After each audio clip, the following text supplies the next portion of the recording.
forgotten by design. For the Galactic Federation, humans were nothing more than tools. Designed to be cheap, efficient, and easily reproducible, they were the perfect warriors for interstellar conflict. But ethical debates shifted the winds of power. An animal rights group, viewing the humans as sentient beings with rights, fought fiercely and won legislation at the Federation Council. The decree, once put into motion, was clear.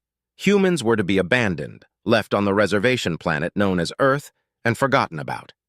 As centuries passed, the once thriving human farms now lay dormant, their purpose forgotten by all but a few. Situated light years away from the nearest inhabited planet, Earth was tucked neatly out of the way. Its sole purpose was to contain the remnants of a species once created for war. Commander Talon, an avian species from the Orion cluster, was tasked with Earth's millennial check-in. Every 1,000 years, a quick overview was conducted to monitor the state of the human species, noting technological advancements and societal changes. Previous visits had shown various civilizations. From mighty empires with grand structures to nomadic tribes, humans had constantly adapted, reinvented, and progressed. But this time, something was different. As Talon's ship approached the solar system, his sensors detected an unexpected blip, a metallic object near the outer edges of the Sol system. An artificial satellite? He mused, surprised. The weak transmission it emitted was primitive but unmistakably technological. As he continued, his ship's console lit up again.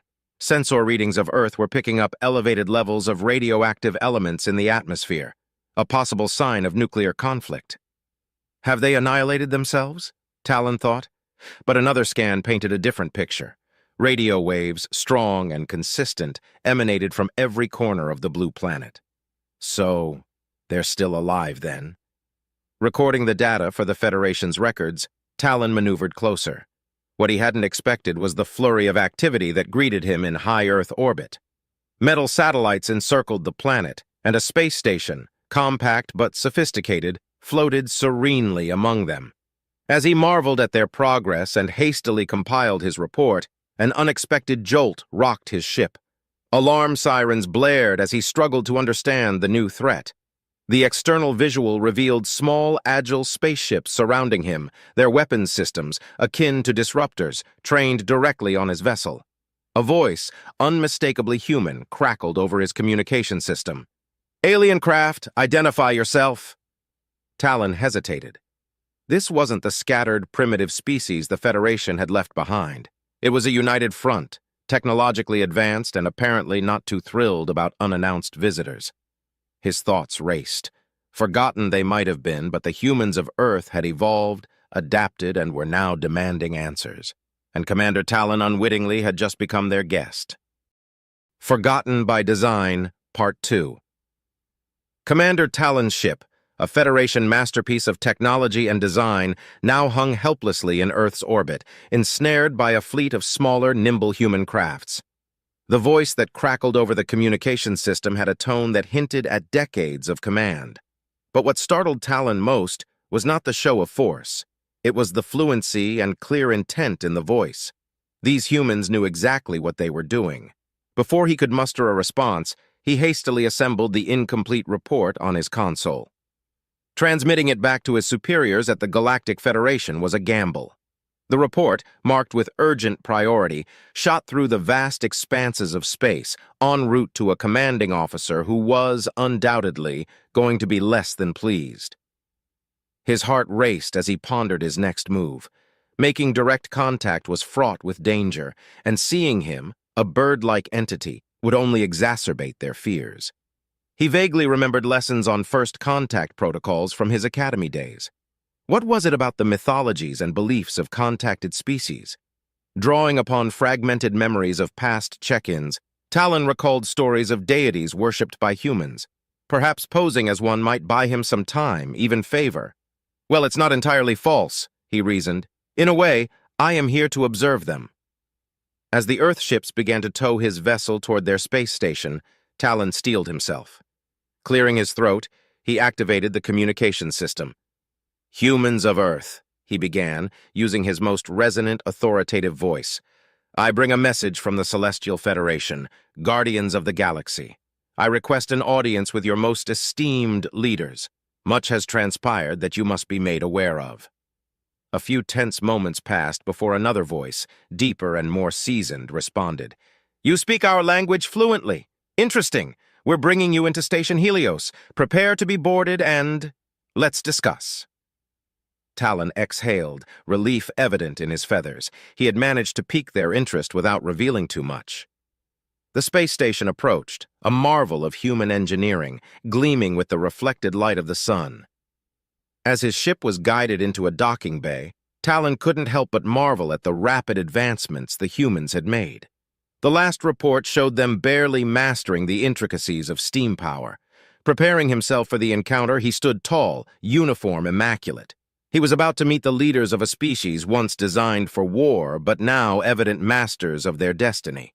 Whatever lay ahead, Commander Talon hoped that his guise as a celestial emissary would bridge the chasm of misunderstanding between them.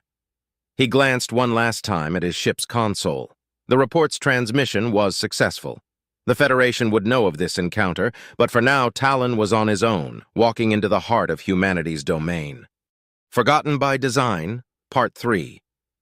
The metallic doors hissed open, revealing the sterile interior of the space station.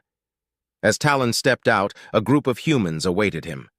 At the forefront stood a rugged man, his silver hair contrasting with the deep lines of a weathered face that hinted at intelligence forged from countless challenges. "Welcome to the Genesis Station," the Admiral said, extending a hand, a gesture Talon recognized from his briefings as a human sign of goodwill. Opting for theatricality, Talon ignored the extended hand. Instead, raising his arms to mimic the wingspan he lacked, he intoned in a deep voice, "Behold, I am the one you know as Thoth, the Celestial, the Keeper of Mysteries." Admiral Lansing's brow furrowed, but a spark of recognition gleamed in his eyes. "Thoth? The god of wisdom and the moon from ancient Egyptian lore?" "Indeed," Talon continued, trying to maintain his composure and the charade. "I have watched over humanity from the celestial realms, returning now in this pivotal moment." A murmur went through the gathered delegation. Lansing, however, looked skeptical, though not entirely dismissive. "Well, Thoth, I must admit your appearance does remind us of the ibis-headed deity from the myths. But why now?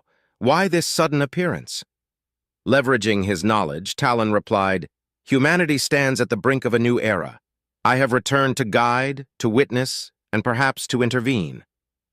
As the discussions progressed, Admiral Lansing guided Talon to a more private chamber. Screens adorned the walls, displaying images of Earth from various eras. Some showed ancient structures like the pyramids, while others displayed grainy footage of unidentified flying objects. Lansing pointed to a still of a saucer-like ship. "We've had our suspicions, encounters, sightings, even abductions. Are they all you're doing?" Talon hesitated, realizing he might have ventured too deep into his own deceit. "Not all, but some. The Galactic Federation has occasionally intervened, mostly to observe." "Galactic Federation?" Lansing leaned back, clearly intrigued. "So not just a lone god, but an entire federation. You've been watching us, then?" "Observation missions," Talon clarified, his celestial facade wavering. "Periodic check-ins to monitor your progress, your evolution. The Federation never interfered directly, only observed." The Admiral frowned. "So the tales of abductions, experiments." "Unintentional consequences," Talon admitted.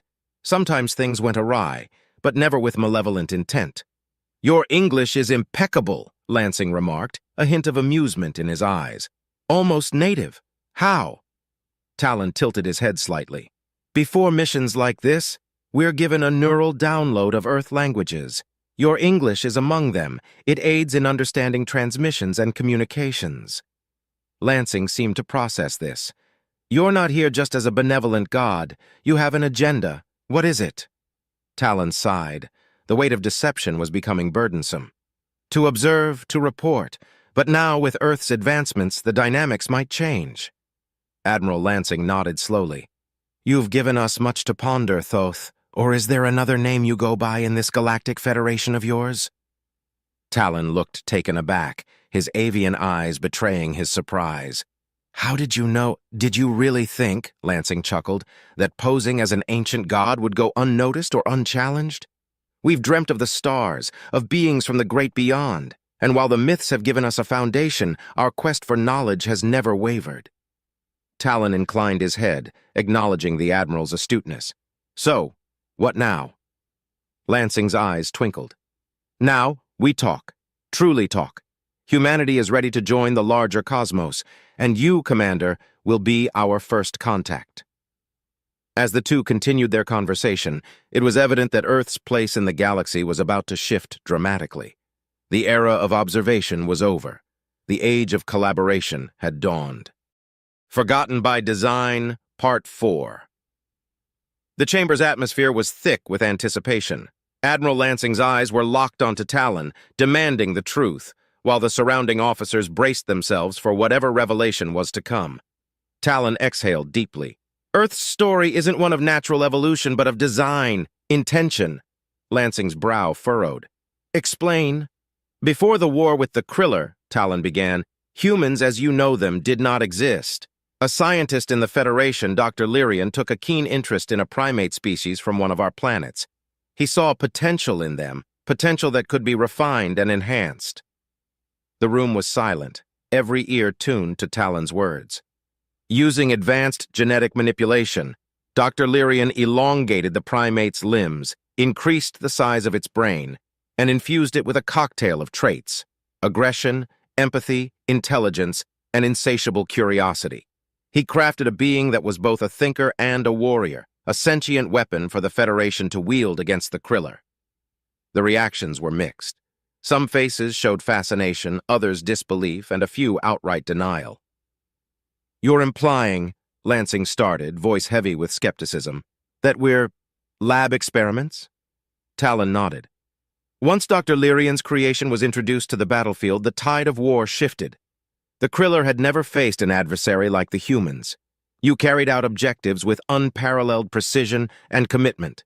The Federation would set a goal, and the human battalions executed it without need for further intervention. So we were tools. Lansing's voice was cold. Used and then discarded?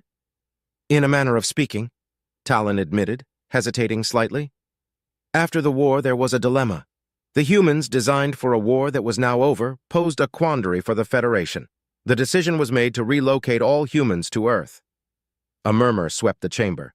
The weight of Talon's revelation was beginning to sink in. Earth is a reservation planet, Talon added softly. It's off-limits to all in the Federation, save for a select few watchers, like me. The room erupted in hushed conversations. Whispers of anger, disbelief, and shock filled the chamber. Lansing, after a moment of reflection, took charge. This changes everything. Our very origin, our history, it's all been orchestrated. Talon nodded solemnly. But it also underscores the marvel that is humanity.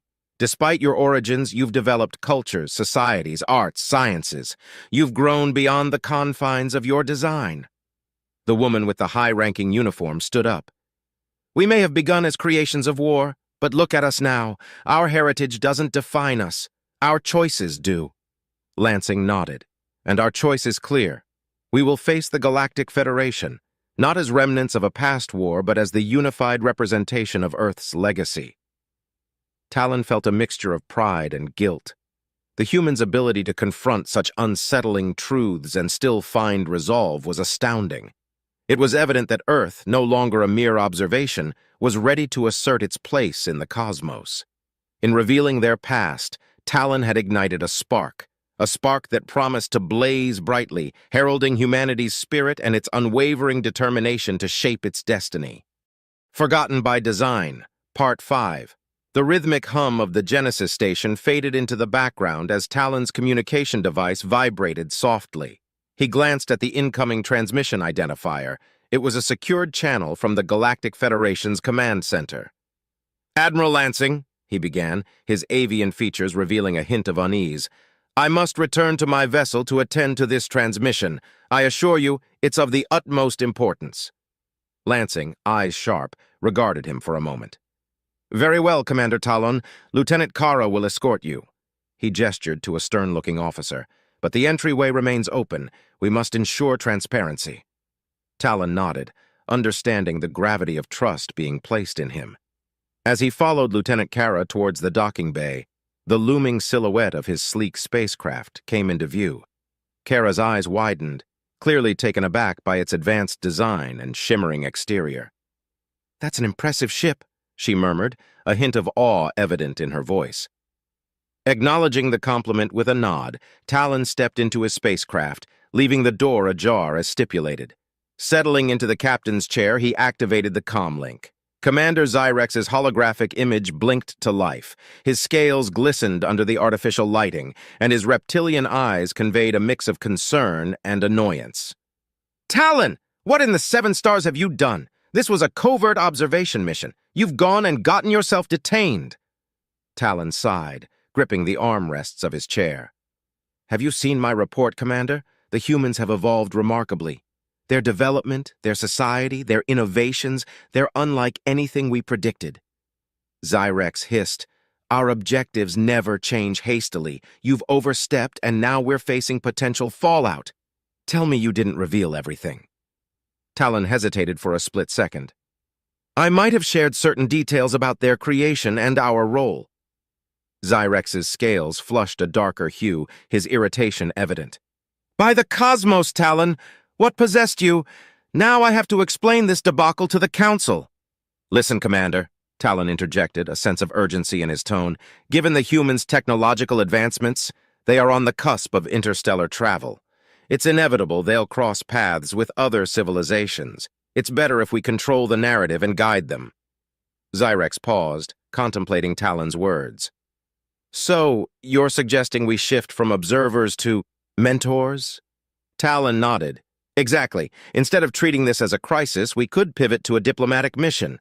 Send an envoy, maybe back it up with a couple of battleships as a show of strength, and we negotiate." The reptilian commander seemed to consider this, his cold gaze fixed on Talon. "You believe this can be salvaged diplomatically?" "Yes," Talon asserted. "They may have initially been a product of our creation, but they've grown, evolved. They have a society, a culture. They deserve a say in their future among the stars." After what seemed like an eternity, Zyrex responded, "Very well. You've always approached challenges uniquely, Talon. I'll talk to the Council. Sit tight, and let's hope your faith in these humans is not misplaced." As the transmission ended, Talon leaned back, exhaling deeply. He'd secured a chance, however slim, for humanity to play an active role in their cosmic journey. Outside the spacecraft, Lieutenant Kara had been observing, her keen senses picking up on the tension of the conversation, even if the words were lost to her. As Talon emerged, she inquired, "Everything okay?" Talon managed a weary smile. "It's a start, Lieutenant. A complicated, delicate start." Together, they made their way back to Lansing, the weight of the galaxy on their shoulders but hope in their hearts. Forgotten by Design, Part 6, The Human Situation. Light years away in the bustling star system of Sagittarius A, near the center of the Milky Way, the human situation had rapidly ascended to become the top priority for the Galactic Council. The cavernous council chamber pulsed with an undercurrent of tension. Members of the Galactic Federation's council, representing diverse species from various star systems, filled the auditorium, their collective attention on the grand holographic display in the center. Earth, in its blue and green splendor, was the focal point. Commander Zyrex, tall and composed, was at the center of this gathering. By his side, the holographic interface showed the initial pages of Talon's recent and abruptly halted report. "The matter at hand," Zyrex began, commanding silence, "concerns the humans of Earth." All eyes were on him. While most of the council was familiar with humanity's existence, not everyone was privy to their intricate details or the reasons for this sudden assembly. However, some who had access to previous reports followed humanity's progress with keen interest. "The recent detainment of Commander Talon on Earth has precipitated this gathering," Zyrex continued, the screen showcasing the footage of Talon's ship approaching Earth and subsequent events. A council member, representing the granite-skinned inhabitants of Gorgona Prime, rumbled, "They're in their infancy, with power they scarcely understand." Another, from the crystalline species of Zert Prime, refracted light in agreement. "Once tools of warfare, and now this, to reintroduce them to the cosmos is fraught with peril." Zyrex took a moment, then activated the interface to display snippets from Talon's unfinished report. Clips varied from humans engaged in conflict to moments of compassion, innovation, and profound scientific breakthroughs. "These beings," Zyrex intoned, "born of our intent but evolved beyond our design. They demonstrate aggression, yes, but also empathy, intelligence, and an insatiable curiosity. Attributes they honed themselves." The chamber grew quiet. An elder council member, a figure of immense age and wisdom and part of one of the longest living species in the Federation, slowly rose. "I remember when the seeds of their creation were sown," he began, his voice echoing memories of bygone eras. "But the fabric of their society, their culture and dreams, it's a testament to nature's unpredictability." "But can we trust them?" another council member challenged, the distrust evident. "They've detained one of our own. What prevents them from taking a more aggressive stance?" Zyrex, choosing his words meticulously, replied, "Their potential is clear. Their advancements indicate they are on the brink of interstellar travel. We can either welcome them as potential allies or brace for uncertainty." Discussions filled the room, a cacophony of differing opinions and perspectives. Every species, every representative grappled with the magnitude of the decision before them. The head of the council, a radiant being of pure energy, signaled for silence. "Our path is not clear-cut. We shall convene a vote on humanity's fate."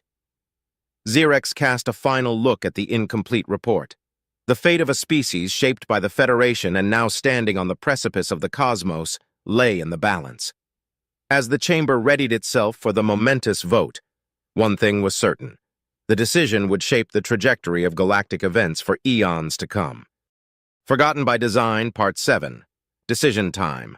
Light years away, in the bustling star system of Sagittarius A, close to the galactic center of the Milky Way, the human situation had reached its climax.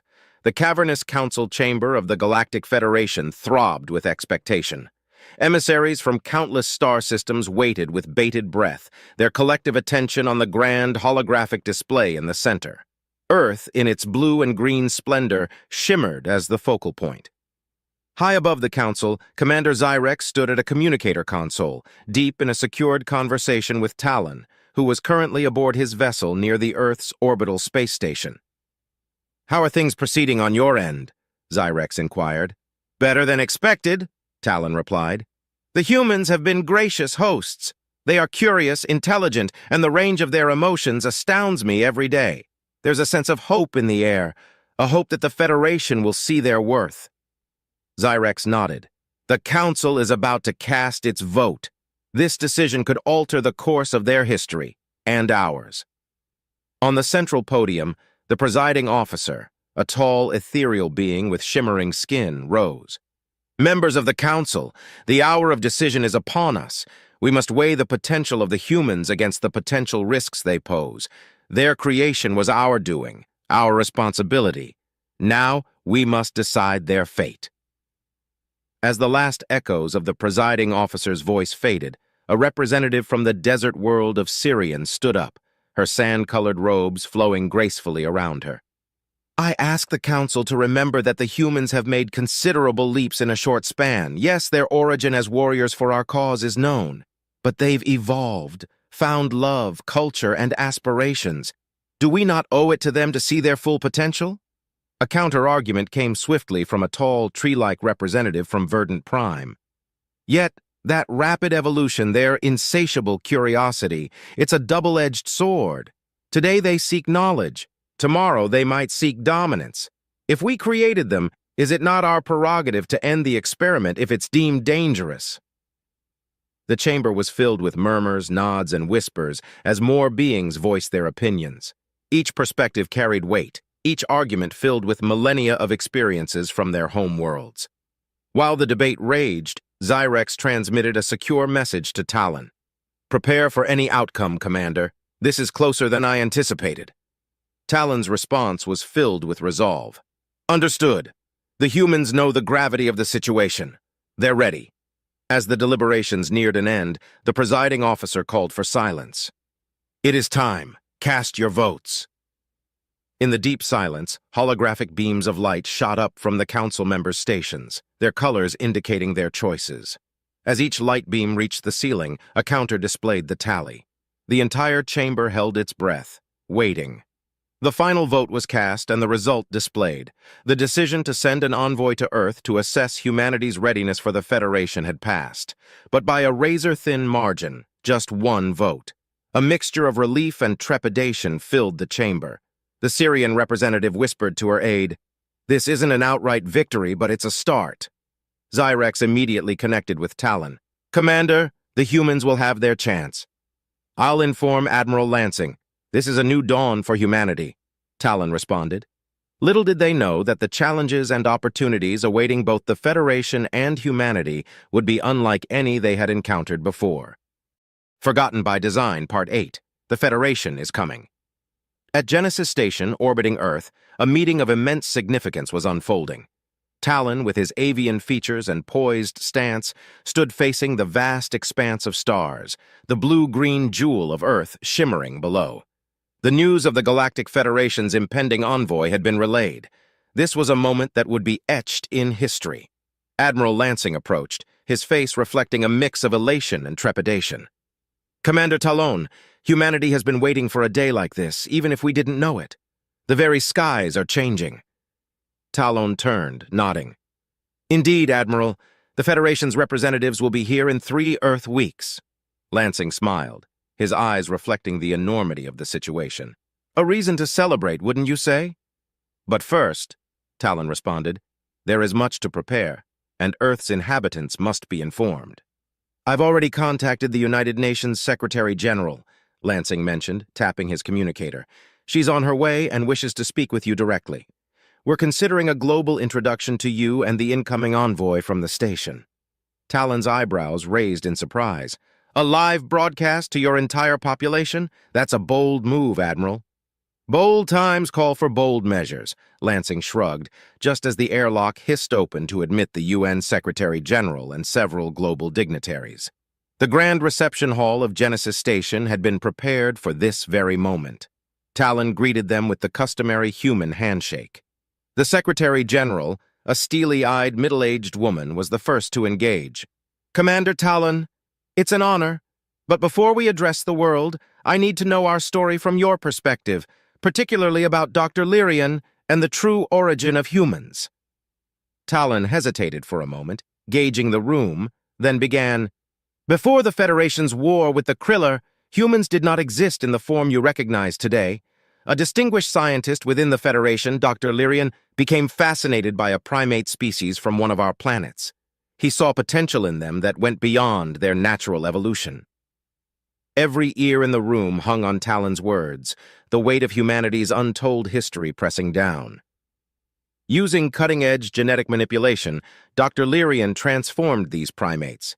He elongated their limbs, expanded their brain capacity, and instilled within them a unique blend of traits: aggression, empathy, intelligence, and an unyielding curiosity. In essence, he crafted beings that were both thinkers and warriors, a sentient weapon designed for the Federation to wield against the Kriller. After Talon's revelation about humanity's engineered origins, the Secretary-General posed a question that seemed to hang in the air. "And the Kriller, Commander? What became of them?" Talon's expression hardened briefly, his gaze momentarily distant. "Humans were exceptional. When given objectives, whether in the vast reaches of space aboard our ships or on ground battles, humanity was unparalleled. They demonstrated a remarkable ability to outthink their adversaries, countering and pivoting in strategies that even some of our brightest tacticians couldn't predict. Ultimately, humans became the linchpin in our victory against the Kriller." The room remained silent, every person hanging on his every word, absorbing the gravity of humanity's role in a cosmic war. Talon sighed deeply. However, once the war ended, a dilemma arose. Humanity had been so effective, so lethal, that their mere existence became a point of contention. Some factions within the Federation argued that humans, with their sentience and demonstrated might, should be granted recognition and a place among the stars. Others, fearing their potency, wanted them contained. He continued, "After heated deliberations, a compromise of sorts was reached. Humans were transported to Earth, a vibrant world teeming with life, and left to their own devices. unmonitored, unsupervised, and essentially abandoned. That was tens of millennia ago, and here we are now conversing on your space station. Humanity's resilience and drive have brought them far. The room's atmosphere grew thick with the gravity of Talon's revelation. The Secretary General absorbed the information, her face unreadable. "Thank you, Commander. It's essential we understand our origins as we step onto the galactic stage." Talon nodded, continuing with the briefing. "When the envoy arrives, they will assess Earth on various fronts: culture, technology, society, and, importantly, intentions. Your reception and cooperation will be crucial during this evaluation." The Secretary General responded with determination. "We'll rally our people, Commander. This revelation, while unsettling, provides us an opportunity to unite like never before. If we're to step out into the galaxy, we should do so together." Admiral Lansing added, "We're already planning a global broadcast from Genesis Station. When it airs, it will likely be the most watched event in human history." Talon paused, processing the weight of the situation. "Let me get approval from my commanding officer, but I believe he'll see the value in this." As the meeting concluded, Genesis Station buzzed with renewed energy. Crew members bustled about, and preparations were underway on all fronts. The Galactic Federation was coming, and Earth was on the cusp of a new dawn. Lansing, gazing out at Earth, whispered, "This is our moment, Talon." Talon simply replied, "Let's hope humanity shines as brightly as that planet down there." Forgotten by Design, Part 9, The Broadcast. The grand halls of Genesis Station had never witnessed such fervor. Technicians scurried around, setting up broadcasting equipment, while communication experts from various nations huddled in animated discussion. The plan was to simultaneous translation into every language on Earth, ensuring the message would be universally understood by everyone at the same time. Admiral Lansing, grappling with the situation, said, "We have one chance to do this right. Our message has to be unified and clear." The Secretary General, in deep contemplation, responded, "Transparency is key. We must be forthcoming about our limited knowledge while emphasizing the potential of what's to come." Talon, who had been observing quietly, stepped forward. "If the issue is conveying the message across linguistic barriers, I have technology aboard my ship that can broadcast in every language simultaneously." The moment of the broadcast drew near. As the lights dimmed and a global audience tuned in, a historic hush settled over Genesis Station. With a voice that resonated with gravity and hope, the Secretary General began. "People of Earth, today marks a turning point in our history. We stand on the precipice of a new era, having made contact with the Galactic Federation."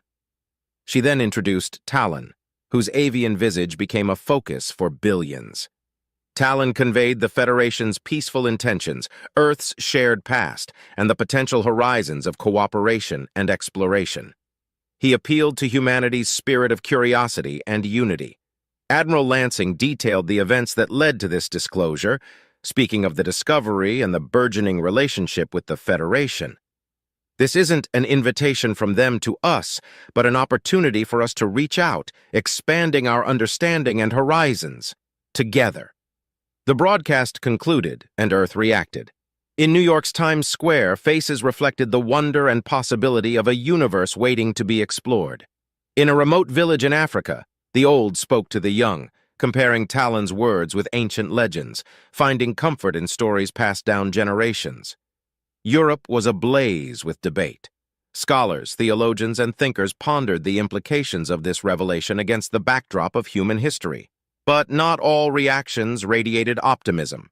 Certain governments, wary of external interference, questioned the timing and authenticity of the Federation's outreach. Defensive measures were taken, with military installations across the globe bracing for the unknown. Online, conspiracy theories flourished. Some called the broadcast an elaborate globalist ploy, while others dredged up tales of ancient extraterrestrial overlords. As divisive narratives gained traction, cities saw protests. "Protect Earth" became the rallying cry for those who perceived the Federation's contact as a threat. After monitoring these global reactions, the Secretary General convened a crucial meeting. "We anticipated a mixed response, but the magnitude of fear and resistance could be counterproductive." Admiral Lansing mused, "While direct action is necessary, we should also think long-term. Perhaps, once the Federation's envoy arrives, we can propose an exchange program. Cultural showcases, direct interactions, it could be the bridge we need.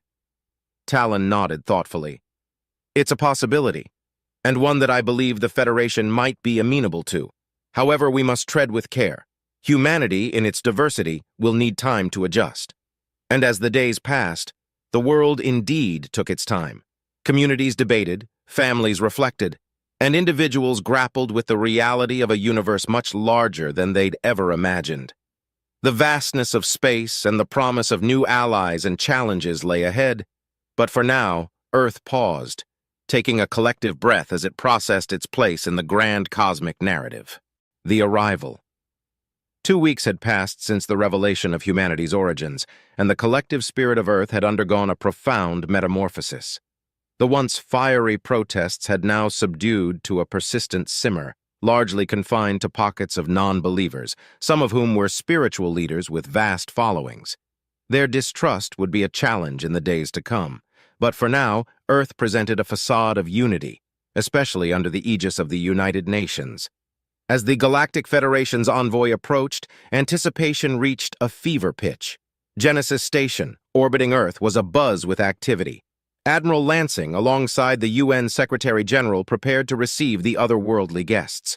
When the Federation's ships appeared in Earth's orbit, they dwarfed any human-made structure. 2 colossal battlecruisers, with intricate designs and lights that shimmered like stars, flanked a smaller but no less impressive diplomatic vessel. Their sheer size was awe-inspiring, reinforcing Earth's nascent position in the cosmic hierarchy. The envoy made its first stop at Genesis Station. Delegates of varying appearances disembarked, some humanoid, some not, but all exuding an aura of sophistication and power. Their technology, with devices that seemed to function on mere thought, and their mannerisms painted them as beings from a world or worlds far more advanced. Admiral Lansing, stepping forward, tried to mask his awe.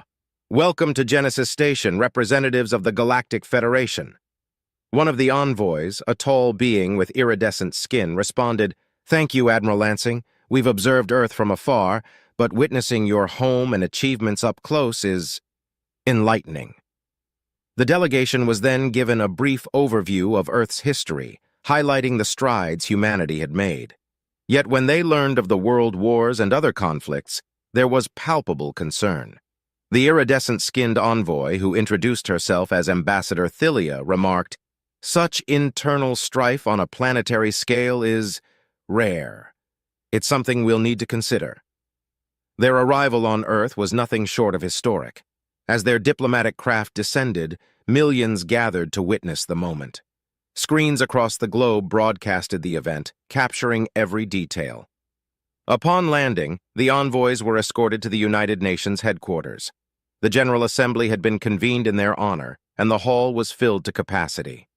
Flags of all member nations flanked the stage, symbolizing Earth's unity. The UN Secretary-General began, "On behalf of all of humanity, we welcome you to our planet. May this be the start of a harmonious relationship." Ambassador Thilia, standing at the podium, responded, "We come in peace and hope for mutual growth. The Federation has long been a consortium of civilizations, and perhaps in time, humanity can join our ranks." However, during the discussions that followed, cultural and communicative challenges became evident. At one point, a delegate from Earth referenced grasping the olive branch, a symbol of peace. This seemed to cause confusion among some Federation members until Thilia clarified, hinting at the nuances of interstellar diplomacy.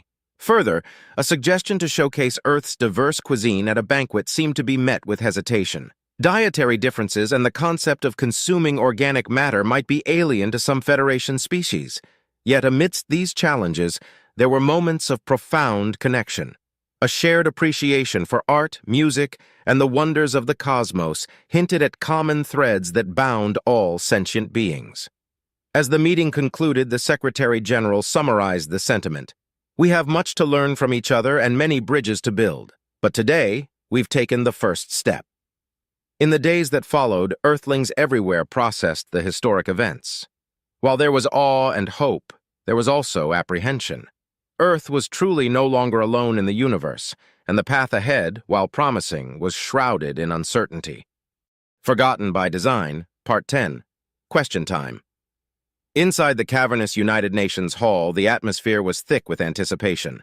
Arrayed around a vast table were representatives of humanity, diplomats, scientists, scholars, and leaders.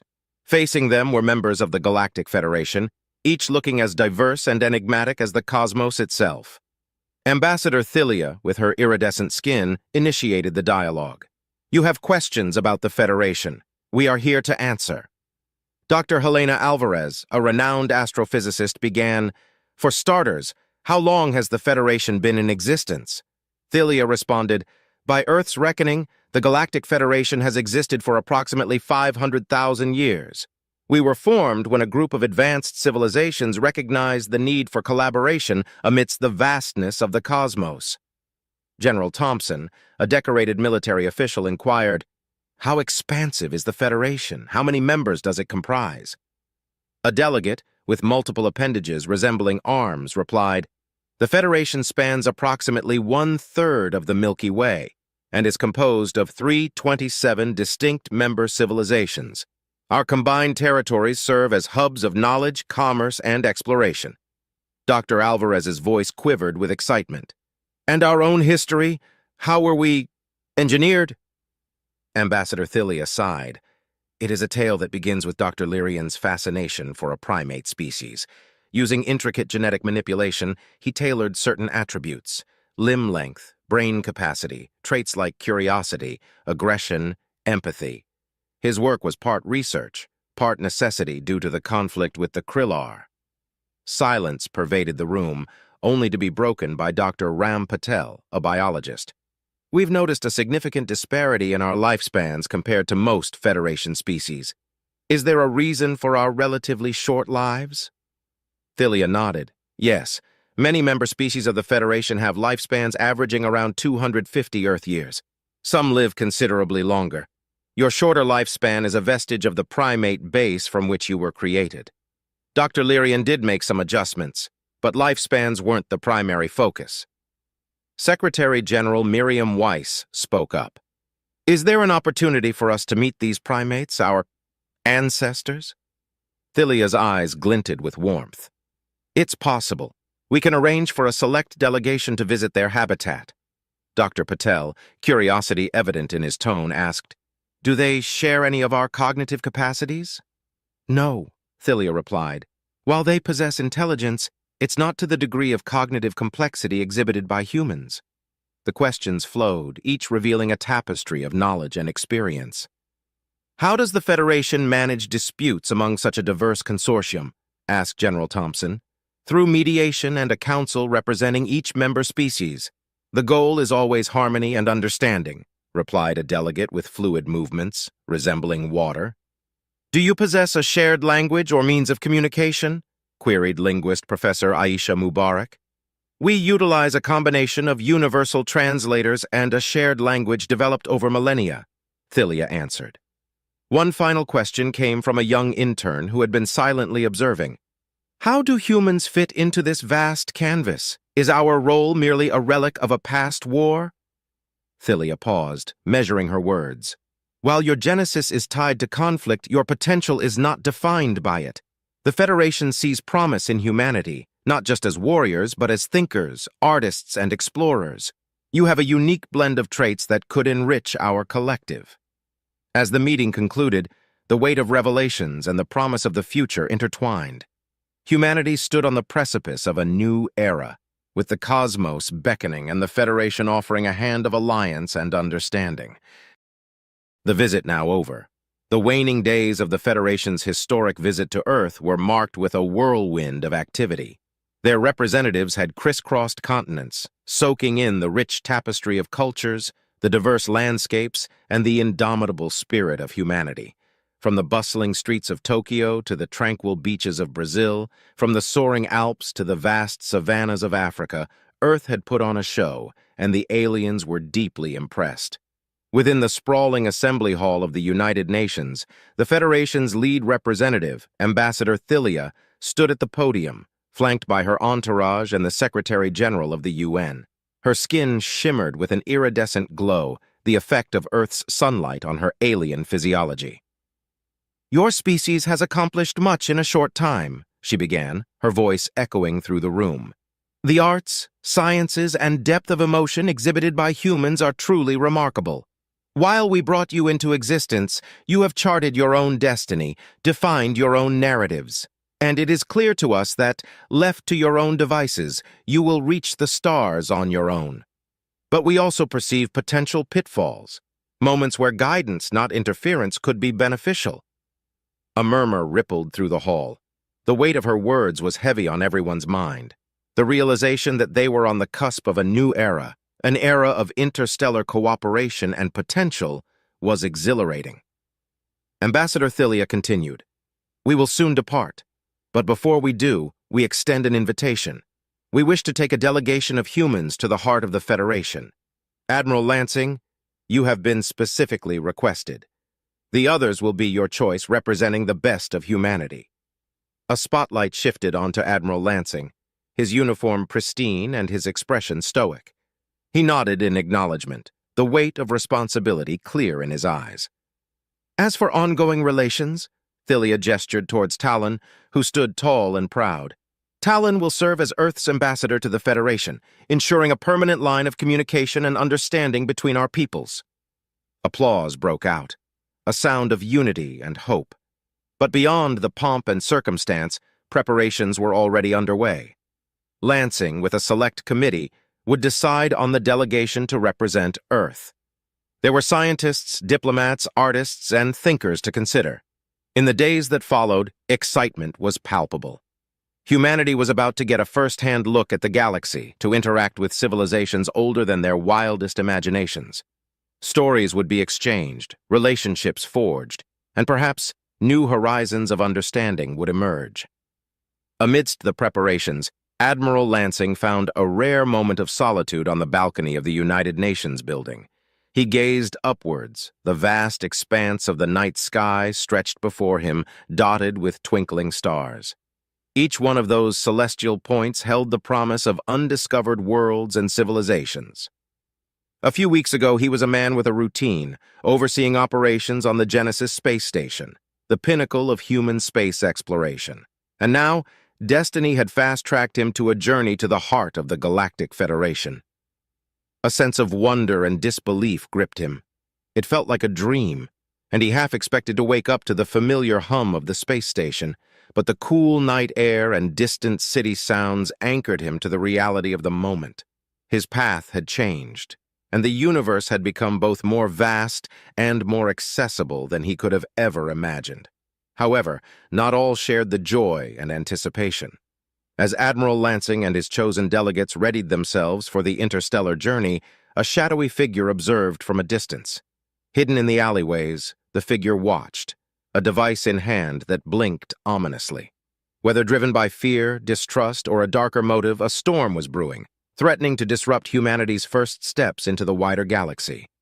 In the depths of the night, whispers spread about a potential threat to the mission.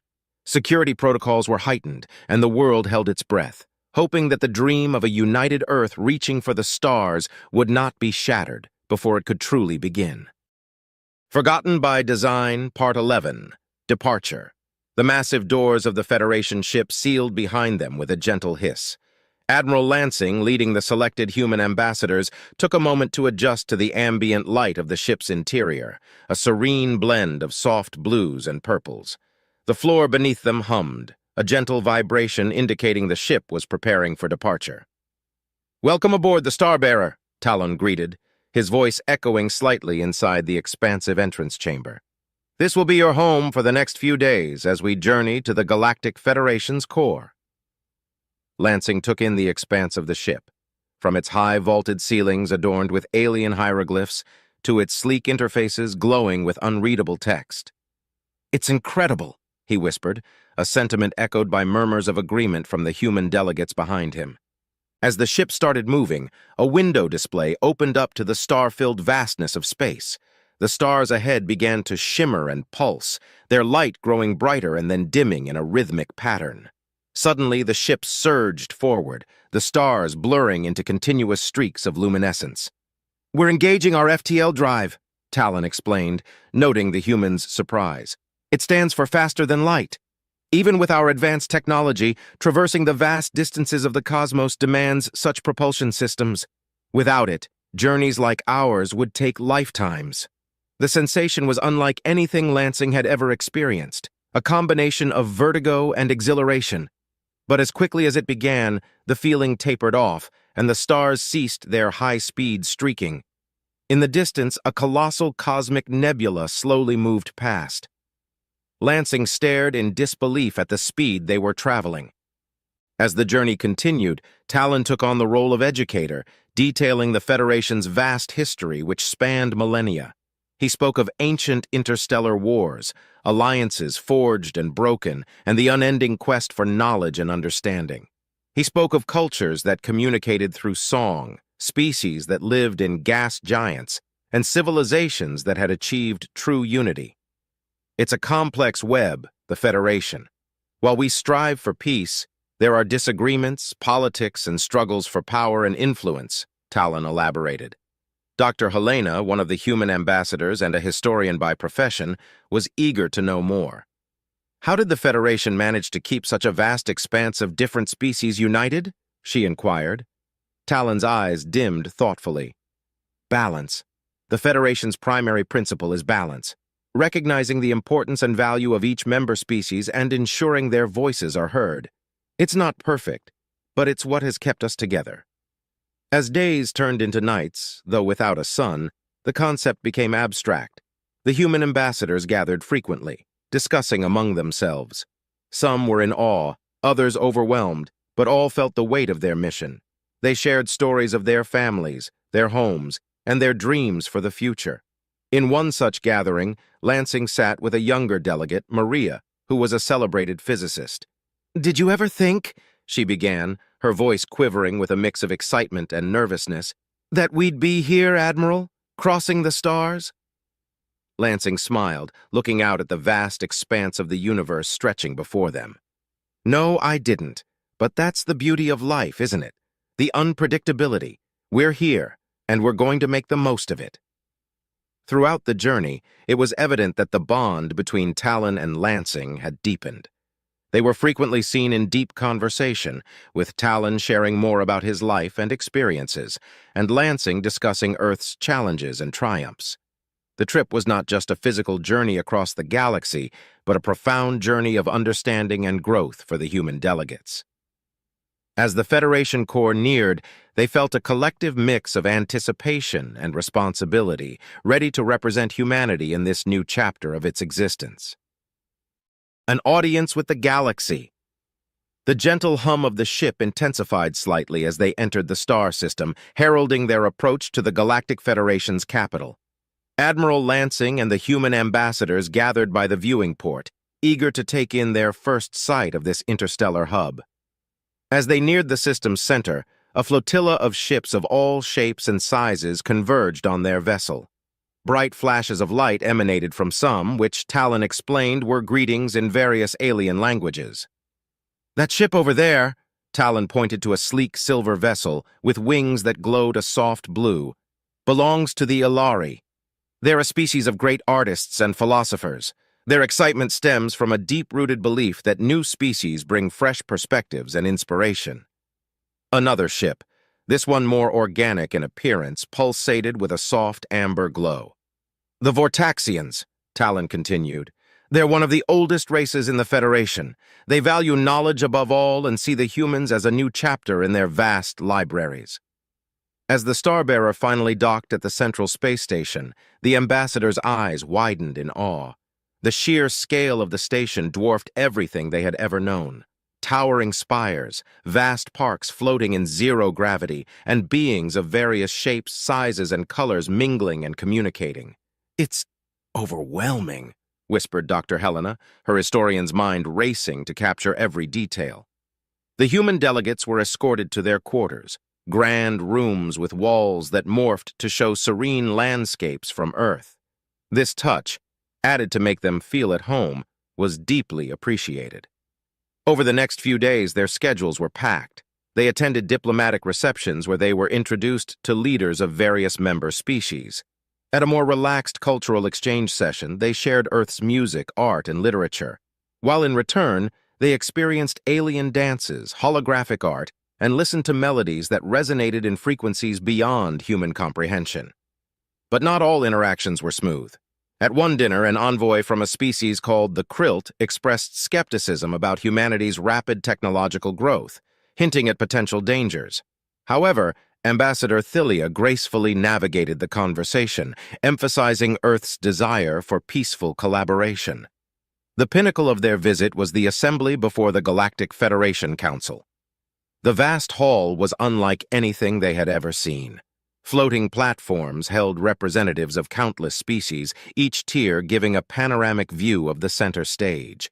Talon, who had been their guide and friend throughout this journey, took a moment to brief them. "Remember, every species here once had their moment, their introduction. Be true to yourselves. Be true to Earth." Admiral Lansing, chosen to speak on behalf of humanity, stepped forward.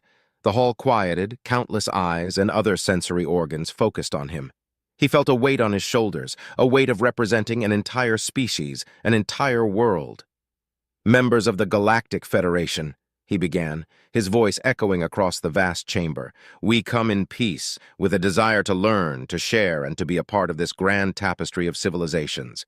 We bring with us our history, our dreams, our failures, and our hopes. We thank you for welcoming us, and we hope to contribute to the Federation's future." The hall erupted in a cacophony of sounds, applause, cheers, and other gestures of approval in myriad alien languages. As the assembly drew to a close, Lansing felt a hand on his shoulder. It was Talon. "You did well," he said, his voice filled with pride. "Welcome to the galaxy." The show had indeed begun, and Earth's role in this interstellar dance was just taking its first steps. Forgotten by Design, Part 12, A Tour of Wonder. The galactic capital city was unlike anything the human ambassadors had ever seen. Buildings soared into the sky, their architecture a blend of organic curves and angular geometry. Streets were aglow with holographic signs in a myriad of alien languages, and walkways floated in the air, connected by transporter pads. Hovering vehicles moved gracefully between structures, and even the air seemed to shimmer with a luminescent quality. Amidst this majestic sprawl, the human delegates felt an overwhelming mix of awe and insignificance. The bustling capital represented a collective of civilizations, each contributing its unique signature to the kaleidoscope of the city. Every corner held a new surprise: a park with bioluminescent plants, a plaza with an ethereal musical performance by a multi-armed species, or a museum displaying ancient artifacts from civilizations the humans hadn't even heard of. Leading the way was Talon, his usually stern demeanor replaced by a more animated one. As they walked, he pointed out the highlights, recounting tales of the Federation's evolution. "This city," he began, "has been the heart of the Federation for over 10 millennia.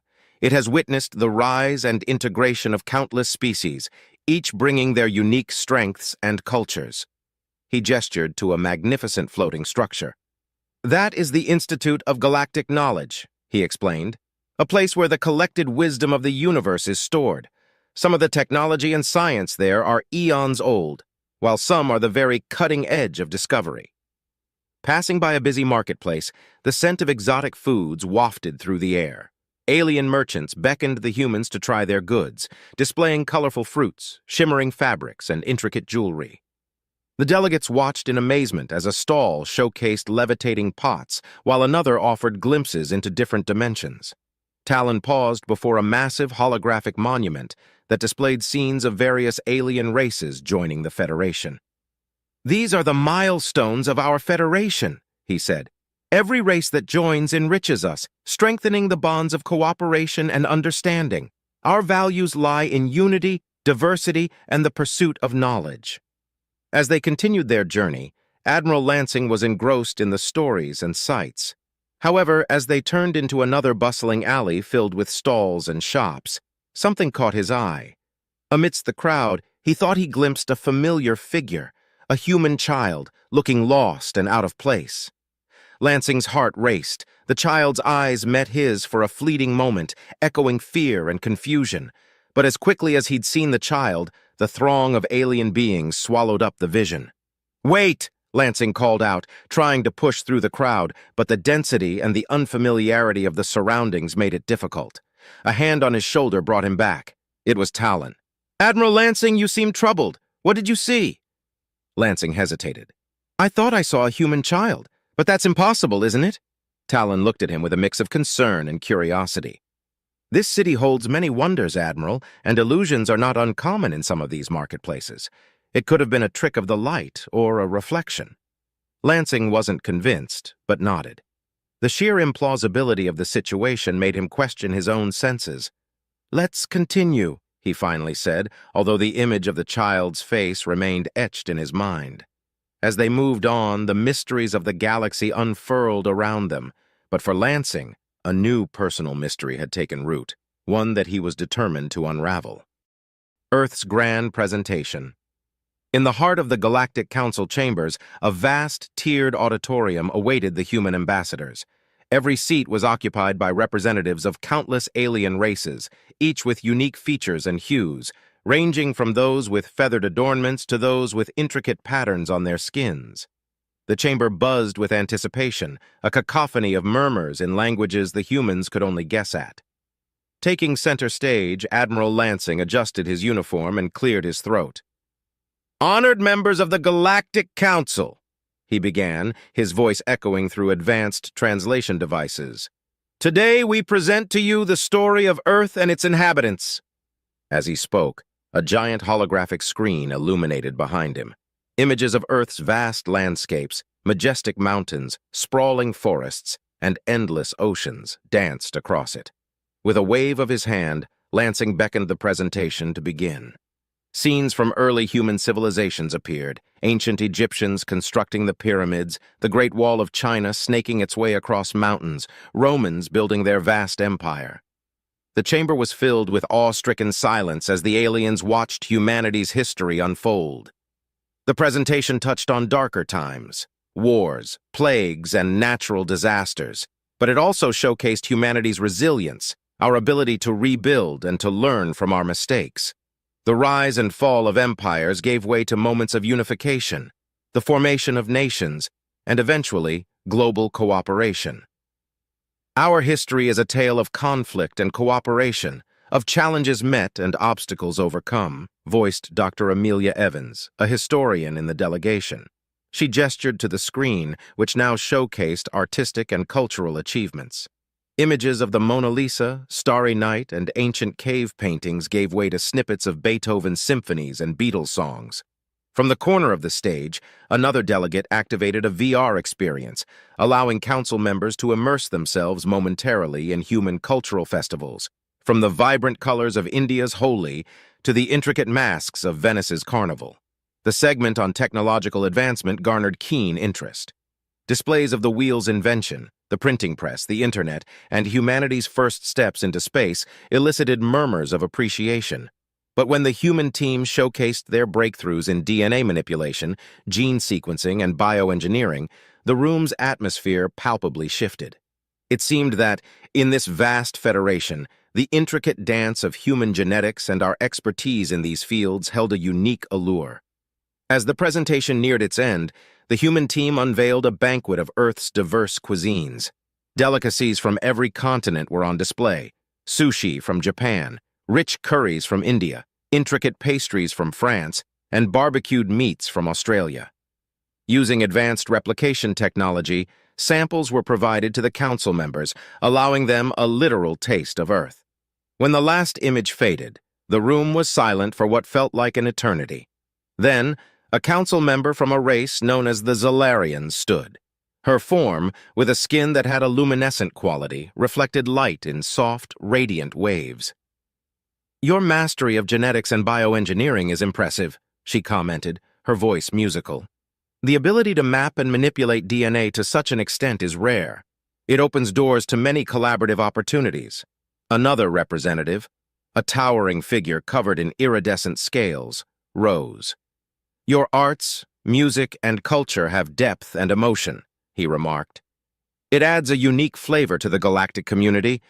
However, with such rapid advancement, how do you ensure the ethical implications of your discoveries are considered?" Lansing nodded. acknowledging the question. "It's a challenge," he admitted, "but it's one we constantly strive to address through global dialogues, ethical committees, and an inherent drive to better ourselves." The murmurs grew louder as council members discussed among themselves. It was evident that Earth had made a lasting impression. The human delegates could only hope that the impression was a favorable one, signaling the beginning of a new era of interstellar collaboration. Forgotten by Design, Part 13. Foundations of Exchange. In the luminous council chamber, buzzing with a myriad of alien dialects, there was a distinct air of anticipation. The room, designed with intricate architectural marvels, resonated with harmony and unity, a reflection of the Council's objective of fostering intergalactic cooperation. The Galactic Council's spokesperson, a tall, dignified being named Saran, with iridescent scales, rose to address the gathering. "We have been presented with a unique opportunity to embark on a joint venture of immeasurable value. The human delegation from Earth has shown not just the richness of their past, but the potential of their future." Beside Admiral Lansing stood Earth's primary diplomat, Ambassador Thylia, who nodded in agreement, her expression confident and hopeful. She had been instrumental in designing the proposed cultural and technology exchange program. She addressed the Council, her voice steady and eloquent. "The essence of progress lies in shared knowledge and mutual growth. We are eager to learn from the vast expanse of the Galactic Federation's millennia-old history, just as we are keen to showcase what Earth has achieved in its comparatively short existence." The detailed framework of the program was projected onto a holographic screen for everyone to view. It outlined joint ventures in various fields: medicine, engineering, arts, and more. There was a particular emphasis on ensuring that the exchange was bidirectional, promoting shared learning and mutual respect. Several council members voiced their support, with a few raising constructive queries. It was evident that while they were curious and enthusiastic about this collaboration, they also wanted to ensure its smooth and efficient implementation. Admiral Lansing, sensing the pivotal nature of this moment, decided to personally communicate with Earth about the developments. Using the Federation's advanced communication system, he sent a detailed report back home. The message began, "To the leaders and people of Earth, I am elated to convey the promising progress we've made." He wrote about the positive reception of their historical presentation, the establishment of the exchange program, and the potential benefits this could bring to humanity. Lansing expressed his hope that Earth would see a rapid and transformative inflow of knowledge and technology, potentially catapulting human civilization to new heights. On Earth, the reception of this message was nothing short of ecstatic. The head of the extraterrestrial exchange program, Dr. Eleanor Cassidy, after reading Lansing's update, immediately convened a meeting with global leaders and experts. There was unanimous agreement. They needed to prepare, and they needed to do so fast. Labs, cultural centers, and universities were informed, workshops were devised, and an entire infrastructure was set in motion to ensure Earth was ready for this unprecedented exchange. Back at the Federation's capital, as Lansing and Thylia walked through the vast corridors reflecting on the day's events, the Admiral sighed in contentment. "We're making history, Thylia," he remarked. Thylia nodded, her gaze fixed on the horizon where stars shimmered with endless possibilities. "Indeed, Admiral, and this is just the beginning." Planning. In the sweeping azure chambers of the Federation's main educational complex, the human ambassadors gathered, their faces a mix of anticipation and wonder. This was the first of many sessions they would attend to understand the nuances of the upcoming exchange program. Jen, a brilliant Federation scientist with a sleek silver form and multiple articulate appendages, initiated the orientation. "Welcome, esteemed representatives of Earth," his voice boomed in a serene yet authoritative tone. "Today marks the beginning of our journey towards mutual enlightenment." The first session revolved around technology. Holographic displays showcased marvels the Federation had achieved: anti-gravitational systems, quantum computing networks, and bioregenerative medical devices that could heal without a trace. While all the ambassadors marveled at these achievements, some with backgrounds in technology and science seemed particularly engrossed. Ambassador Mia Nguyen, with a background in aerospace engineering, raised a query. The anti-gravitational systems you showcased, could they be adapted to Earth's specific gravitational pull and atmospheric conditions? Jen tilted his head thoughtfully. It's a valid consideration. Through our exchange, we aim to modify and adapt our technologies to suit Earth's environment. Collaboration will be key. Subsequent sessions revolved around arts, culture, and philosophy. Earth's ambassadors were introduced to alien art forms, some of which challenged the very perception of senses. There were symphonies of color that resonated as sound, abstract art that invoked emotions through telepathy, and philosophical teachings that transcended the limits of time and matter. As engrossing as the sessions were, what truly captivated the Earth representatives was the mutual interest and respect shown by the Federation races. Many were genuinely intrigued by Earth's history, its challenges, its successes, and the resilience of humanity. One of the notable expressions of this curiosity came during a session on biological advancements. As Earth's data on recent breakthroughs in human DNA manipulation was presented, a sudden buzz filled the room. Many Federation members leaned forward, their varied eyes, sensors, or perception organs fixated on the presented data. It was Varric, a representative from a race known for its biotechnological prowess, who voiced the sentiment echoing in the chamber. Humanity's strides in genetic advancement are commendable. The potential applications, especially in healing and adaptability, could benefit not just Earth but many Federation races. We are eager to delve deeper into this.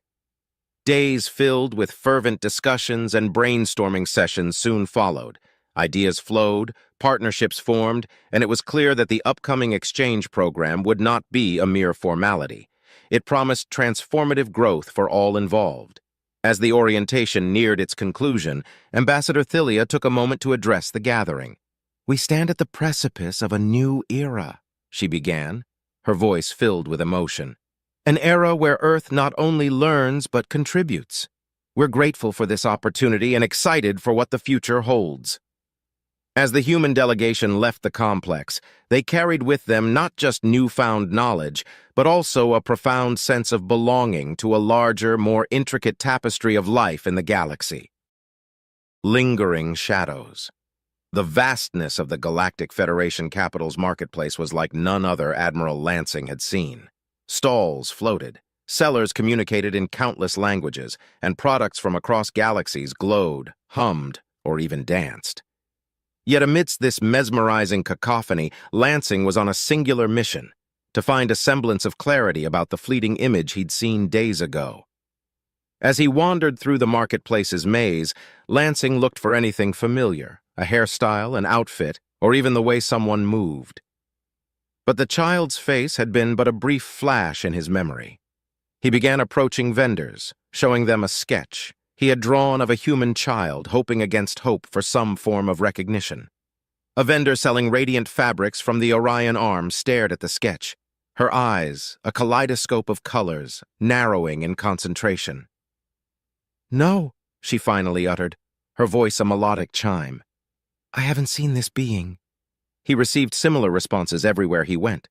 An entity with flowing liquid form said he had never seen a human child, while a vendor with feather-like tendrils gently shook its head, its voice echoing like distant thunder.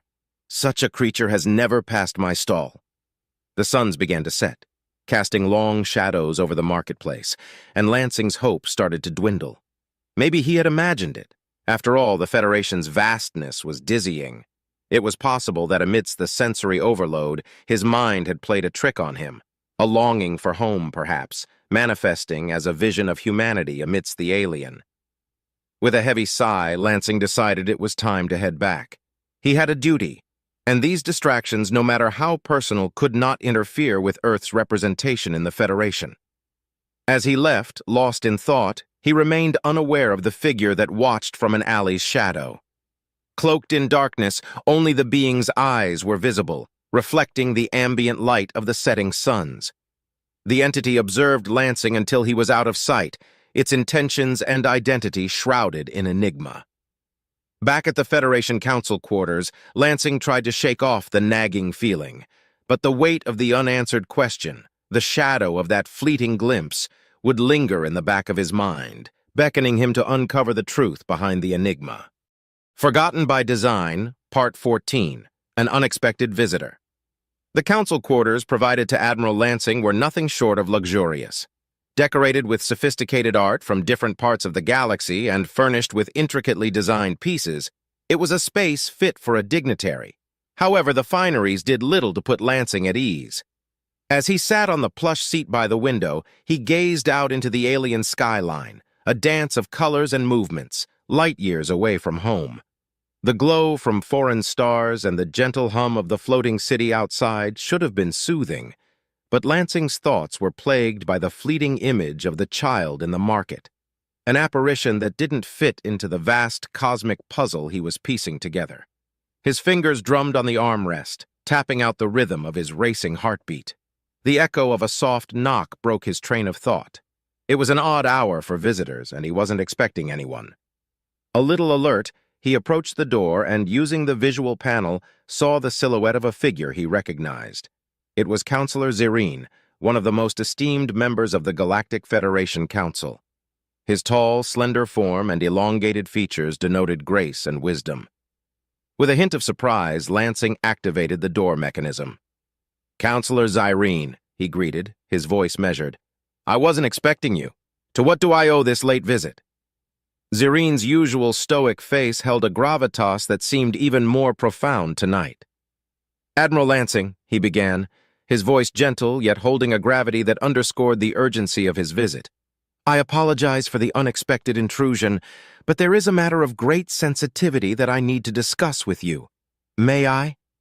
Understanding the seriousness of the situation, Lansing immediately gestured for him to come in, his military instincts sensing the weight of the upcoming conversation. "Of course, please," he replied, guiding the counselor to a sitting area. As Zerine took a seat, the ambient lights in the room dimmed slightly, adapting to the preferences of its current occupants. The atmosphere grew even more intimate, with only the distant lights of the floating city providing a soft glow. Zerine took a moment, collecting his thoughts. "I understand that your time here at the Federation has been overwhelming, to say the least," he started, "and while the journey so far has been primarily diplomatic and celebratory, not everything we encounter in this vast universe is simple or pleasant." Lansing nodded slowly, feeling a growing tension. "I'm listening, Counselor." The alien's eyes, deep pools of shimmering blue, locked onto Lansing's. "It's come to my attention, Admiral, that during your tour with Talon you may have seen something unexpected, something that has left you with more questions than answers." For a brief moment, Lansing's stoicism wavered, replaced by genuine surprise. The marketplace, the child, how did the counselor know? With a deep breath, he replied, "Yes, it's true. I thought I glimpsed a human child. I can't explain it, but it's been gnawing at me." Zerine nodded solemnly. "It's essential that you know the truths of our history, especially as your world prepares to join us. It won't be easy, but it is necessary." Lansing straightened, his senses sharp. "I'm ready to hear it, Counselor." Zerine leaned back, his gaze drifting momentarily to the night sky outside before refocusing on Lansing. "Very well, let's begin." And so, amidst the backdrop of an alien night, secrets from the annals of cosmic history prepared to unfold. Secrets of the Past. Counselor Zerine, looking even more majestic in the dim light of the chamber, took a deep, deliberate breath. "Admiral Lansing," he began, "our Federation has stood for eons, upholding peace, cooperation, and the advancement of knowledge. But like any vast entity, we have had elements that didn't align with our ideals." Lansing's brow furrowed, sensing the gravity of the revelation that was about to unfold. He sat still, eyes locked onto the counselor, waiting for him to continue. Zerine paused, choosing his words carefully. "Many millennia ago, rogue elements within our Federation made covert visits to your planet, Earth. Their motives were far from the values we hold dear. They saw potential in humanity's adaptability, resilience, and, of course, the very DNA that makes you unique." Lansing leaned forward, his curiosity mixed with a growing unease. What did they want with humans? The counselor's expression grew more somber. "These rogue factions saw your ancestors as assets, tools to be used for their gain. They abducted humans, taking them away from their homes, their families, their world. A cold shiver ran down Lansing's spine as the weight of Zerine's words began to settle. "You're telling me they were taken as slaves?" Zerine nodded gravely. "And more. Some were used for labor, others as subjects of research. It's a dark chapter in our history, one that we have worked hard to rectify." Lansing's voice, usually so strong and authoritative, shook with disbelief and anger. "How could this have gone unnoticed by the Federation?" The counselor sighed.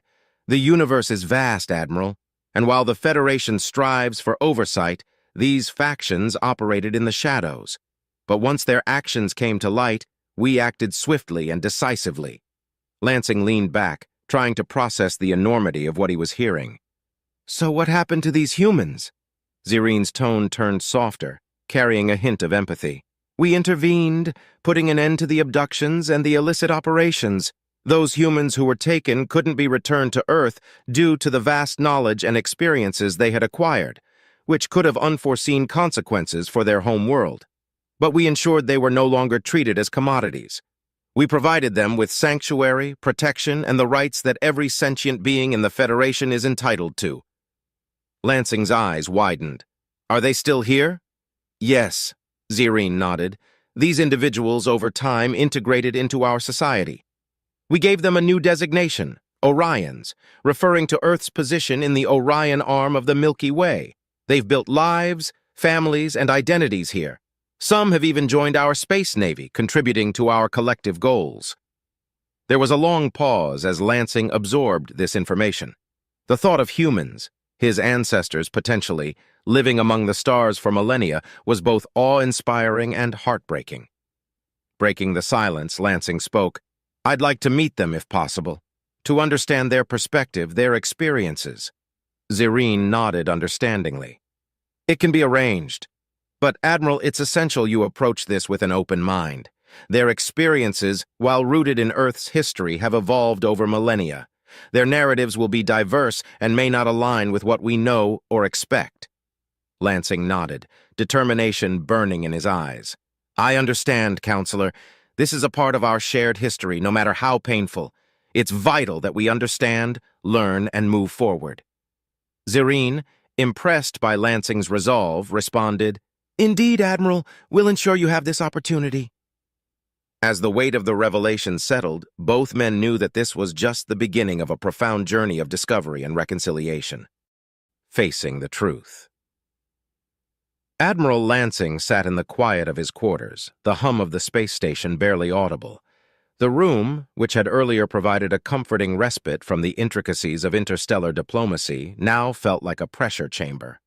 The revelations from Counselor Zerine played in a loop in his mind, making it difficult to focus on anything else. He rose from his seat, pacing restlessly. The thought of humans, separated from their home, their lineage lost and reframed as Orions, was a harrowing realization. That such abductions had taken place, that a part of humanity's story was intricately woven with the stars. This was a truth Lansing had never fathomed. His fingers brushed against the proclamation Zerine had handed him. It was a meticulously crafted document, written in the universal language of the Federation, but with key details translated into human dialects for his understanding. As Lansing skimmed through the proclamation, he noted the unmistakable tone of remorse and responsibility. The Federation had genuinely tried to right a grievous wrong, granting the displaced humans rights, protection, and an identity. The proclamation detailed the locations and societies where the Orions had settled, the roles they'd taken on, and the efforts made to ensure their well-being. Many had chosen to reside in urban centers of various planets, forming tight-knit communities. A few had ascended to significant positions within the Federation, while others led simple lives, having found solace in the vast expanses of the cosmos. Lansing's heart ached as he imagined their stories, their memories of Earth, however distant, mingling with experiences in the Federation. Their culture would be a tapestry of Earth's history and their adopted home's traditions. He yearned to hear their tales, to understand their journey, and most importantly, to reconnect with this lost fragment of humanity. His train of thought was interrupted by a soft chime on his communication device. An encrypted message from the council member awaited him. Meeting arranged with representatives of the Orion's community tomorrow at the Galactic Nexus Hall. Lansing felt a mixture of anticipation and anxiety. How would the Orions perceive him? Would they view him as one of them or as a stranger from a past they'd long since moved on from? He attempted to sleep, seeking a brief escape from the whirlwind of emotions. But sleep remained elusive. His mind was filled with questions, images of faces he hadn't yet met but felt inexplicably connected to. Would they resemble Earth humans? Or had millennia in different environments molded them differently? Did they carry tales of Earth, passed down through generations? Or had the memories faded, replaced by new histories, new cultures, and new experiences? As the night deepened and the first hues of the galactic dawn began to shimmer outside his window, Lansing was filled with a determination. Regardless of the challenges and complexities that lay ahead, he would bridge the gulf of time and space. Earth's long-lost children deserved to know their origins, and humanity needed to embrace this newfound chapter of its vast, intricate saga. The reunion would be more than a mere meeting. It would be a celebration of resilience, of shared histories, and a future that held the promise of unity, understanding, and redemption. Forgotten by Design, Part 15, Meeting the Orions. The grand chamber hummed with a gentle ambience, softly lit by a combination of Earth-like tones and the Federation's radiant glow. Admiral Lansing entered, his heart full of anticipation. On his wrist, a Federation translator device blinked, ready to bridge the language gap. A delegation of the Orions awaited him. Their human features were evident, with nuances shaped by generations spent in the stars. Their clothing was a patchwork of Earth's historical epics, combined with the modern aesthetics of the Federation. Their eyes, deep and knowing, told of a history interwoven with Earth's but expanded among the cosmos. A woman with hair as dark as the void of space stepped forward. She spoke, her words converted smoothly by Lansing's translator. "Admiral Lansing, welcome. I am Aria, a representative of the Orions. We're honored to meet one from Earth, from our original home." Lansing nodded, grateful for the technology that allowed seamless communication. "The pleasure is mine, Aria. Your stories, your heritage, I'm here to learn." With a nod, Aria introduced Lansing to her kin. Each had a tale to tell, each a fragment of Earth's vast history. A middle-aged man presented a small artifact, an intricately designed scarab beetle carved in turquoise stone, a symbol of ancient Egypt. "My ancestor," he began, "was taken from the shadow of the pyramids. This scarab was a token of protection and luck, and it remains with our family here, far from the sands of Egypt." Next, a woman with an air of regal poise approached, offering a delicately crafted golden coin. The visage of an ancient Roman emperor shone from its surface. "From the time of the mighty Roman Empire," she said with a touch of pride, "my forebearer was plucked from the heart of Rome. She carried this coin, a day's wage for a soldier, now a priceless link to our history." Aria, witnessing Lansing's fascination, added, "The sanctuary granted by the Federation 150 years ago was a beacon of hope. Before that decree, we were nameless, used, and exploited. The decree gave us not just a name, Orions, but rights, respect, and a refuge." Lansing took a moment to process. "Your gratitude towards the Federation, it's evident. They righted a terrible wrong." Aria nodded. "Indeed. Once the transgressions came to light, the Federation acted. We were freed from our shackles, given this sanctuary and the promise of a better life. We found purpose, homes, families. Over time, the Federation became our home." Moved, Lansing asked the question weighing on his heart. "Have you ever considered returning to Earth? With the recent developments and the impending alliance, it might be possible." A thoughtful silence hung in the air before an elder Orion spoke. "Earth, for all its allure, is but a distant memory, a tale from our ancestors. Here in the Federation, we've carved out lives. There are Orions spread across the Federation, from farmers tilling alien soil, traders exploring distant markets, to those serving in the Navy, guarding the very sanctuary we were granted." Aria added, "While Earth remains in our hearts and tales, the Federation is now our home." Lansing's respect for the Orions grew. Their journey from abducted ancestors to finding purpose and identity amongst the stars was a testament to the human spirit's adaptability and resilience. The meeting, though short, left an indelible mark on Lansing's understanding of humanity's larger role in the cosmos. The legacy. Still in the council chamber, surrounded by historical relics and the palpable essence of the Orion's ancestors, Admiral Lansing was now keen to understand the more recent trajectory of these displaced humans within the Federation. Arya, sensing the Admiral's inquisitiveness, gestured to a hollow panel on the side of the room. With a simple touch, the chamber transformed. Holographic vignettes showcasing various Orion individuals in diverse settings within the Federation played out around them. Lansing watched as the tapestry of the Orion's integration and rise in the Federation unfurled. A segment highlighted the Orion's enlistment in the Federation's Navy. Young Orion recruits, wearing the standard Navy blues, undertook rigorous training, displaying a natural proclivity for space navigation and tactical reasoning. "Many of our people found their calling in the Navy," Arya commented. "Their unique blend of earthborn tenacity, wit, and courage proved invaluable in the vast expanse of space. Some have even risen to positions of command, navigating uncharted territories and ensuring the Federation's safety." The display shifted, revealing Orion individuals working as aides to Federation counselors. Their in-depth knowledge of human diplomacy, history, and strategy made them valued consultants. Lansing could see these Orion aides in crucial negotiations, their Earth-learned tact and wit evident in their interactions, ensuring the Federation made sound decisions that accounted for the complexities of the cosmos.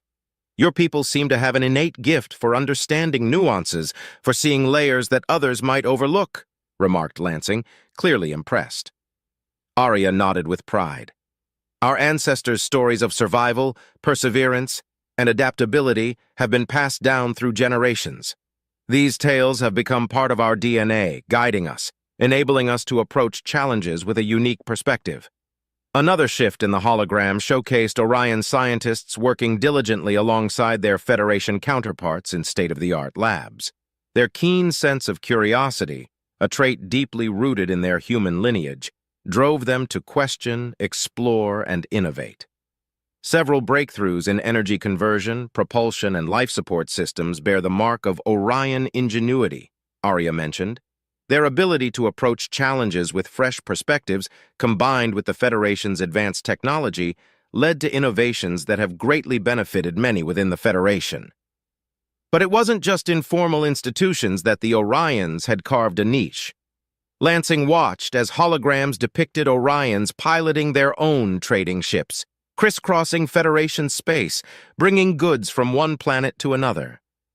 Their ventures not only brought economic benefits, but also tales of adventures, discoveries, and new friendships from the far reaches of the galaxy.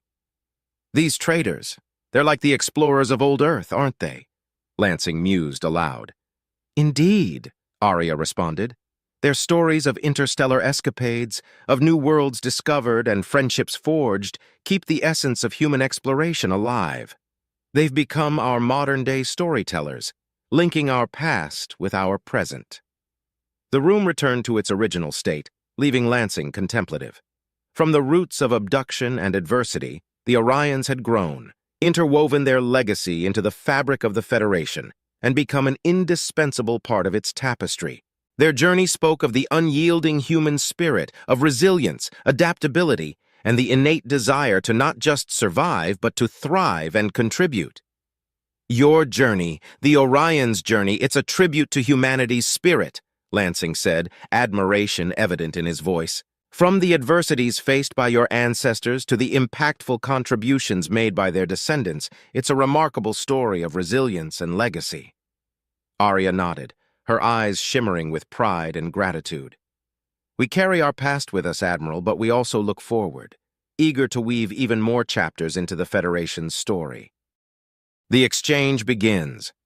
The Federation's spaceport, an impressive expanse of sleek buildings and vast launch platforms, was awash in the golden hues of the setting star.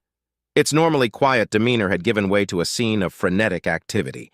Delegates, diplomats, scientists, and crew members hurriedly prepared for the imminent journey to Earth. Amidst the hustle and bustle, Admiral Lansing stepped onto the platform, his gaze fixed on the vessel that had brought the human ambassadors, including Talon, to the Federation. The ship had undergone rapid refurbishments, its body gleaming with the promise of a new chapter of interstellar cooperation. Talon, who was overseeing the boarding process, noticed Lansing and approached him, his face a mix of excitement and reflection. "Admiral," he greeted, extending his hand. Lansing took it firmly. "Ambassador Talon, it seems. It's hard to believe how much has changed in just a few weeks." Talon nodded. "Indeed, Admiral. When I first visited Earth on that fateful day, I never imagined it would lead us here, to the precipice of a new beginning for both our worlds." The two leaders shared a moment of contemplation, understanding the gravity of what was about to unfold. Lansing finally broke the silence. "I wanted to personally come and see you off. Thank you for everything, Talon. For bridging our worlds, for being a catalyst for change." Talon smiled, a twinkle in his eye. "It was destiny, Lansing. Our paths were meant to cross. And now I embark on a new mission, to be the Federation's ambassador to Earth. I'll ensure that our newfound relationship flourishes." With the last of the delegates boarding, the ship's engines began to hum to life, filling the air with a pulsating rhythm. The platform's protective shields shimmered into existence, ready to guard against the force of the ship's departure. "As much as this is a goodbye, it's also the start of a new chapter," Lansing said, watching as the ship's entryways sealed shut. "Safe travels, Talon. Earth awaits its new guest." With a nod of acknowledgement and a wave, Talon disappeared up to the bridge, leaving Lansing to watch the ship's ascent. As the engines flared brilliantly, the vessel lifted gracefully, soon becoming a speck against the vast canvas of space. As the ship's silhouette faded into the cosmos, a serene quiet settled over the spaceport.